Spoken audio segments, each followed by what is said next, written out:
Graças paz, irmãos, um bom dia a todos. Hoje a nossa escola dominical vai ser sobre a vida dos valdenses, um povo que viveu na Idade Média. Nós temos muito que aprender nos dias de hoje, com a perseverança, com a humildade e com a determinação dos valdenses, amém? E eu quero que os irmãos prestem bem atenção, irá edificar a tua vida. Deus abençoe.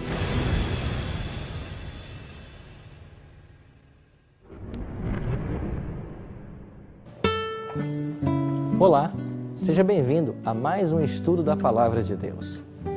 Durante os 1260 anos em que durou a supremacia papal, os cristãos sinceros tiveram que optar entre renunciar às verdades da Palavra de Deus ou passar a vida nas masmorras ou mesmo ser queimado nas fogueiras.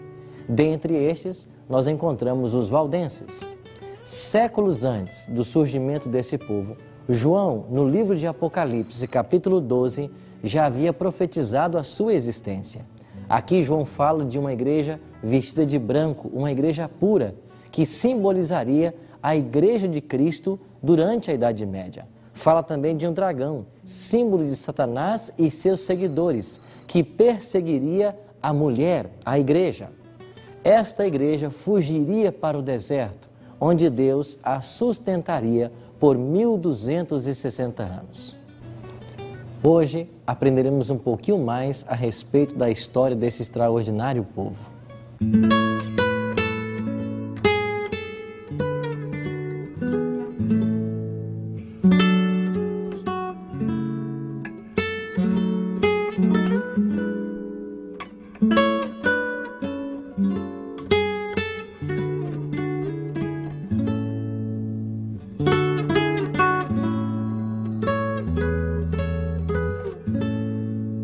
Ao tentar impor a religião e as suas práticas, a Igreja Romana encontrou maior oposição nas suas próprias terras, onde havia firmado seu poderio, aqui na Itália.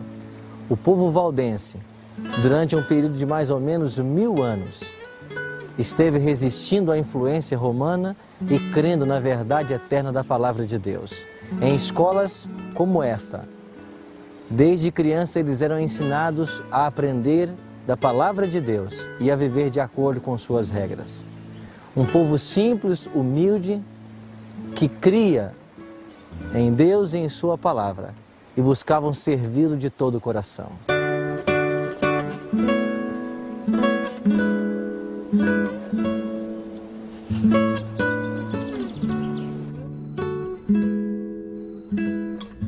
Os pastores valdenses, chamados de barbas, ensinavam seus membros a serem puros, bondosos e amigáveis com todos. Mantinham o amor de Deus no coração e desejavam partilhar com outros as bênçãos que fruíam.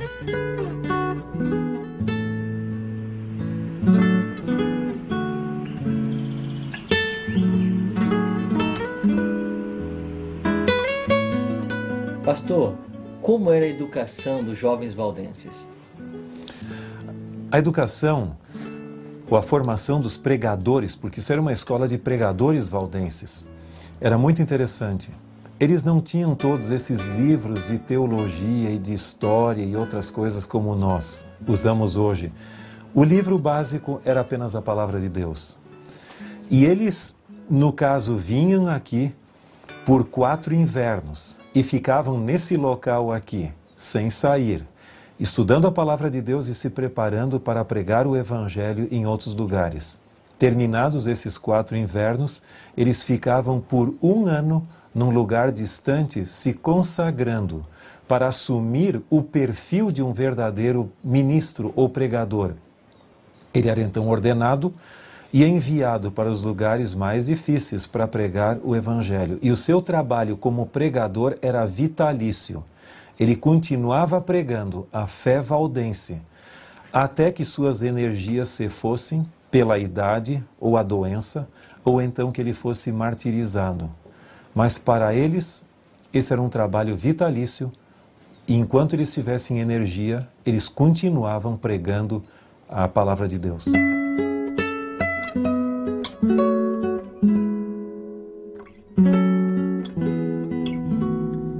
Alguns dos jovens mais inteligentes dos valdenses partiam de casa, no vale, e iam às grandes escolas de Milão, Bolonha, Paris, Barcelona e mesmo Roma. Misturavam-se nessas universidades com outros estudantes, conversando com eles e lhes fazendo perguntas. Levavam, assim, muitos deles a aceitar os ensinos da palavra de Deus.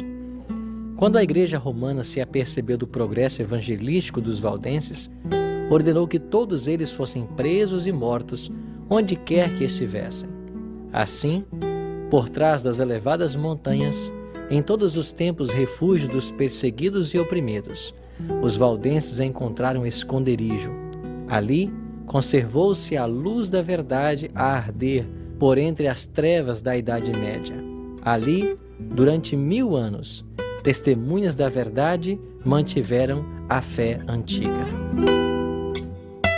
E num período de tanta perseguição, sendo eles mesmos perseguidos, como que eles faziam para levar esse evangelho às pessoas que não conheciam?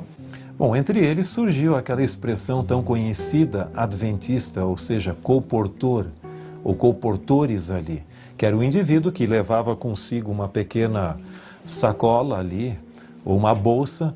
Eles vendiam outros objetos, tapeçaria e outras coisas mais ali, e junto eles tinham porções da palavra de Deus. E quando encontrassem alguém interessado na Bíblia, ou seja, um candidato em potencial, além do que eles tinham para vender, eles também ofereciam aquela porção da palavra de Deus. E dessa maneira eles faziam conversos, porque naquela época não havia liberdade religiosa, então o trabalho teria que ser escondido. Mas eles corriam o risco, mesmo de não dar certo e quem sabe serem encontrados como conspiradores heréticos. Também é verdade que eles ocultavam porções da Bíblia na própria roupa para, tendo oportunidade no comércio ou em algum outro local, dar isso para alguém ou então usá-lo para a pregação do Evangelho? Com certeza. Eles não mediam esforços na questão da propagação da palavra de Deus. Eu creio que todos os métodos possíveis de fazer com que a luz da palavra de Deus pudesse ser levada a outros povos, eles usavam.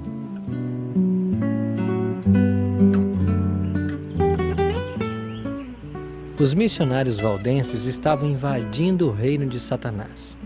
Os chefes papais viram um grande perigo para a sua causa no trabalho desses humildes itinerantes. Roma decidiu então exterminá-los da terra. Em 1177, o Papa Alexandre III promulgou uma bula contra os valdenses. Esta bula convoca todos os membros da Igreja Romana para se unirem à cruzada contra os assim chamados hereges. Como incentivo para esta obra cruel, a Igreja absolveria todas as penas e castigos eclesiásticos, desobrigava de qualquer juramento feito, legitimava o direito de qualquer propriedade que pudessem ter sido ilegalmente adquiridos e prometia remissão dos pecados aos que matassem alguns dos hereges. Começaram então as mais terríveis cruzadas contra o povo de Deus em seus lares montesinos. Várias vezes foram suas plantações destruídas, suas habitações e capelas incendiadas, mas apesar da carnificina que foram sujeitos, continuavam a mandar seus missionários espalhar a verdade preciosa.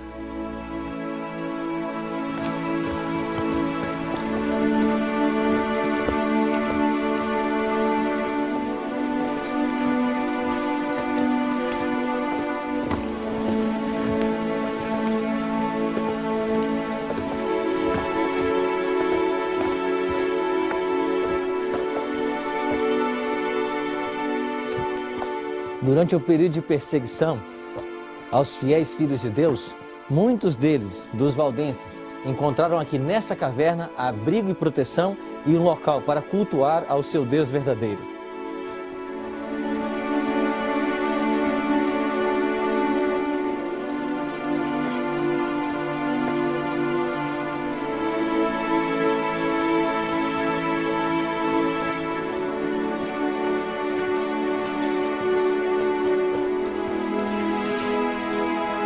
O que de fato acontecia nesse local?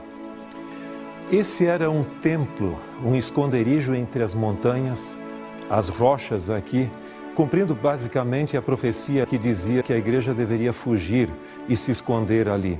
Aqui os valdenses conseguiram um lugar onde podiam pelo menos adorar a Deus num período em que não havia tolerância religiosa. Um dos incidentes mais trágicos da história valdense foi quando os inquisidores vieram a este lugar e, com o grande desejo de exterminar os valdenses, fecharam a entrada dessa gruta de maneira que eles não pudessem sair. E então depois atearam fogo em tochas e outros objetos, jogaram por essa fenda para baixo aqui, e todos os valdenses que aqui estavam abrigados morreram asfixiados.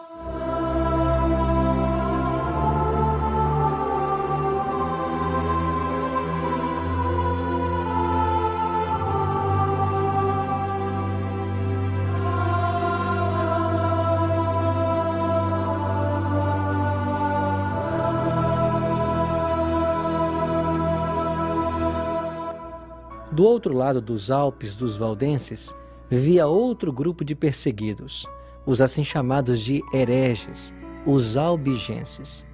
Ocupavam cidadezinhas e vilas no sul da França. Em 1198, subiu ao trono papal Inocêncio III. Ele então convoca os chefes de sua igreja para discutir a melhor maneira de destruir os valdenses e albigenses. Foi proclamada então uma cruzada, ou Guerra Santa, contra os albigenses em todos os países da Europa dominados pelo papado. Prometiam-se casas, terras e os bens dos hereges, aqueles que matassem esses dissidentes da igreja. Ao terminar a cruzada, milhares de albigenses haviam sido mortos. Apenas alguns conseguiram escapar pelas montanhas e se reunirem com os valdenses. Deus permitiu que relativa paz então chegasse para seus filhos fiéis, com o grande cisma dos papas. Este cisma se deu por causa da eleição de 3 papas ao mesmo tempo: João XXIII, em Pisa, na Itália, Bento ou Benedito XIII, de Avignon, e Clemente XII, de Roma. O problema do cisma só foi resolvido no Concílio de Constança, na Alemanha, quando no dia 11 de novembro de 1417, Odo Colonna foi eleito Papa e recebe o nome de Martinho V. Reiteradas vezes a perseguição retornava. Um destes perseguidores, um capitão chamado Lapalus, dirigiu seus soldados contra os valdenses no lado francês dos Alpes. Os valdenses viram que Lapalus tinha 20 vezes mais soldados do que eles. Então, pondo as crianças e os velhos em carroças, tangendo seus rebanhos, ovelhas e cabras adiante deles, começaram a subir as íngremes encostas dos montes.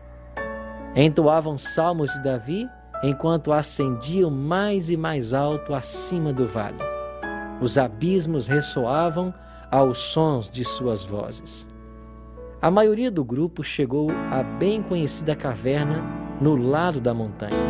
As mulheres e crianças foram à pressa para o fundo da caverna, na profundidade da gruta, ao passo que os homens ficaram a vigiar na porta. Tinham pilhas de pedras para arremessar em quem quer que tentasse entrar. Lapalus viu o perigo de se aproximar por baixo. Então deu a volta e desceu por cordas, que seriam usadas para enforcar os valdenses até a boca da caverna. Os homens foram pegos de surpresa. Não haviam previsto um ataque de cima e pareciam paralisados ante o adversário.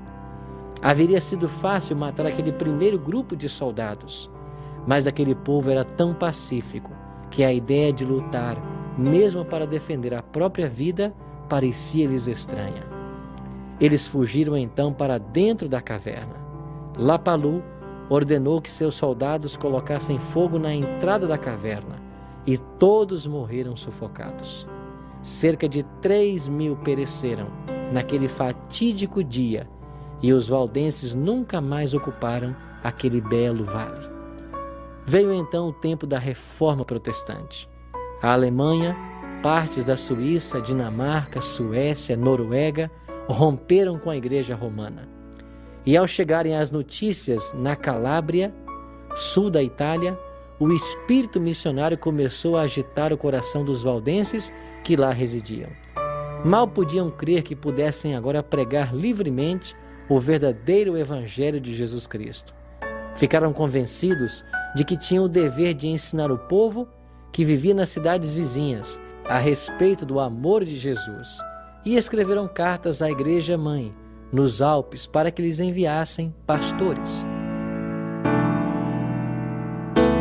E aqui, no meio dessas montanhas, era o abrigo que eles tinham então para se defender também, mas aqui eles aprendiam do amor de Deus ao estar envolvido com a natureza. Com certeza. A senhora White diz que o contato com a natureza, ele gera um efeito espiritual e nós podíamos dizer também psicológico apropriado. Na majestade dessas montanhas, eles encontraram não apenas refúgio, mas também uma noção mais clara do poder de Deus, da majestade de Deus. E não podemos esquecer que a natureza é uma das formas de revelação de Deus. Portanto, eles tinham a palavra de Deus como seu compromisso básico e a natureza como um complemento, porque a natureza também revela o amor e a majestade de Deus.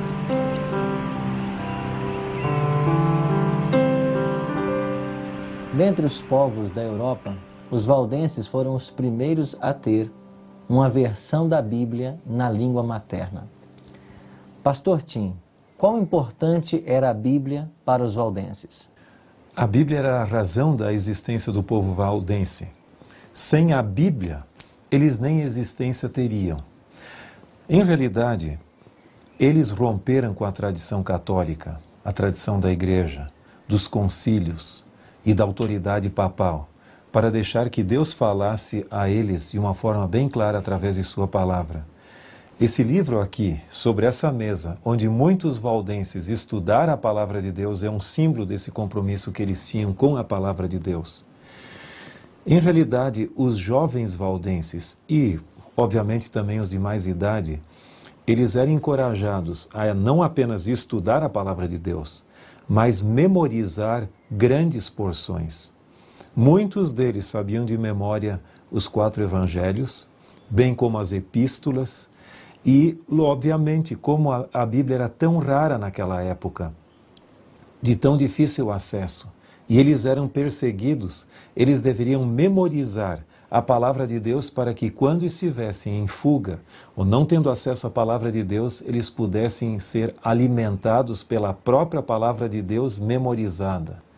E além disso, os ensinamentos da Bíblia eram tomados como sério. Várias doutrinas que haviam sido obliteradas pelo cristianismo pós-apostólico foram restauradas pelos valdenses. Eles tinham um compromisso muito sério com a palavra. E por que eles abandonaram esse compromisso?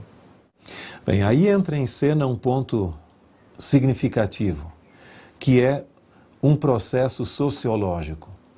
Estudos sociológicos da religião têm demonstrado que normalmente no 2º século de existência de um movimento religioso, depois que faleceram os pioneiros e aqueles que conheceram os pioneiros, esse movimento acaba perdendo a sua identidade, sendo reabsorvido pela própria cultura que tensionava originalmente reformar. No caso dos valdenses, eles conseguiram preservar sua identidade por um período maior devido à perseguição. A própria perseguição que os colocava em dificuldade fazia com que eles mantivessem acesa a tocha do seu compromisso com a verdade. Mas chegou um tempo no qual a liberdade começou a surgir. E a própria liberdade de culto, que por um lado lhes dava oportunidade de servir a Deus melhor, por outro lado, acabou fazendo com que a religião fosse muito livre, sem dificuldade de pagar um preço. E no ano de 1532, os valdenses aderiram oficialmente à Reforma protestante. E junto com a própria Reforma, eles também foram entrando num processo que se chama de aculturalização, ou seja, reabsorvidos pela cultura ou então presos à tradição religiosa dos tempos. E o que nós podemos fazer para não incorrermos no mesmo erro que eles? Eu creio que esse lugar onde estamos, ou seja, aqui o Colégio de Barba, que era uma das várias escolas valdenses aqui, é um símbolo de um lugar onde esse ambiente aqui e essa mesa era usada para estudar a palavra de Deus. Mas nós não temos mais ninguém aqui estudando. Isso não passam de ruínas, é um monumento. O grande risco que nós temos como igreja é passarmos por esse ciclo de ânimo, entusiasmo de um movimento, depois vamos nos institucionalizando e finalmente nós acabamos caindo numa tradição e nos secularizando. E então nós entramos naquilo que se chama a Igreja dos Monumentos, onde a história é importante, mas não há mais vigor espiritual. Não podemos, sob hipótese alguma, permitir que isso ocorra conosco como igreja e como povo do Advento, onde, finalmente, nossos seminários teológicos, nossas igrejas não passam simplesmente de museus que contam uma bela e brilhante história do passado, mas que não tem vitalidade presente. Nós temos que evitar a perda da identidade. Isso só pode ocorrer com uma coisa: se nós mantivermos um constante apego à palavra de Deus, buscando nova luz e não nos contentamos com a luz que já tivemos. Nós temos que buscar nova luz. E um segundo ponto é manter a ênfase, o vigor evangelístico, ou seja, de pregar. Nossa missão não está concluída no mundo e nem compreendemos completamente a palavra de Deus. Portanto, devemos buscar sempre nova luz da palavra de Deus e proclamá-la aos confins da terra, cumprindo assim a nossa missão. Eu creio que se esses dois fatores, somados com a dedicação a Deus através da Bíblia e da oração, eu creio que nós podemos sobreviver a essa tendência, como eu mencionei, de aculturalização da fé.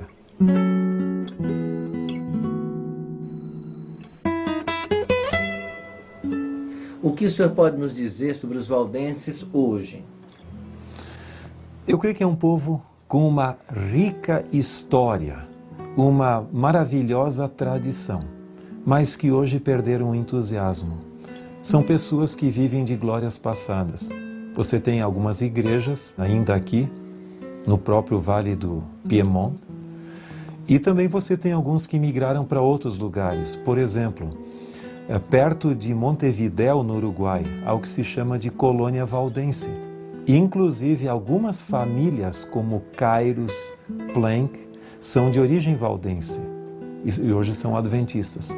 Mas eles abdicaram de muitas daquelas verdades. Por exemplo, o sábado, que uma vez foi observado, pelo menos entre algumas dessas comunidades valdenses, não vamos dizer todas, mas alguns, foi totalmente abdicado.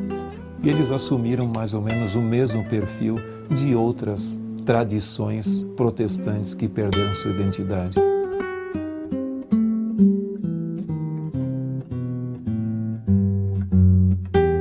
A única forma de evitar o secularismo religioso é buscar nova luz na palavra de Deus a cada dia e manter o vigor evangelístico.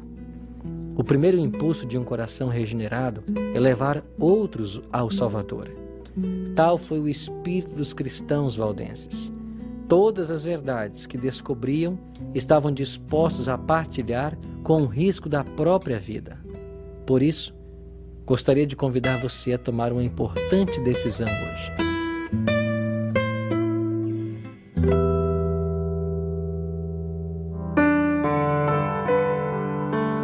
A minha decisão é: depois de conhecer o extraordinário exemplo do povo valdense, que por amor a Deus e sua palavra estiveram dispostos a perder tudo para ganhar a Cristo, desejo pela graça de Deus ser fiel em todas as circunstâncias e partilhar a verdade com aqueles que ainda não a conhecem.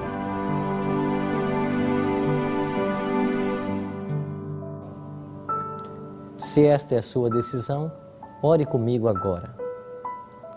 Bondoso Deus e Pai, ajuda-nos a ter a fidelidade e a fé do povo valdense, Ajuda-nos, mesmo em tempo de provações, ficarmos do lado da verdade e assim estarmos cumprindo com o Teu querer. Tome conta de todos nós e que a Tua bênção repouse sobre a nossa vida. Te oramos em nome de Jesus. Amém. Como vimos hoje, os valdenses testemunharam da palavra de Deus mesmo séculos antes do nascimento de Lutero. Plantaram a semente da reforma que se iniciou no tempo de Wycliffe, cresceu larga e profundamente nos dias de Lutero e deve ser levada avante até o fim do tempo, por aqueles que estão dispostos a sofrer todas as coisas pela palavra de Deus e pelo testemunho de Jesus Cristo. Que Deus o abençoe.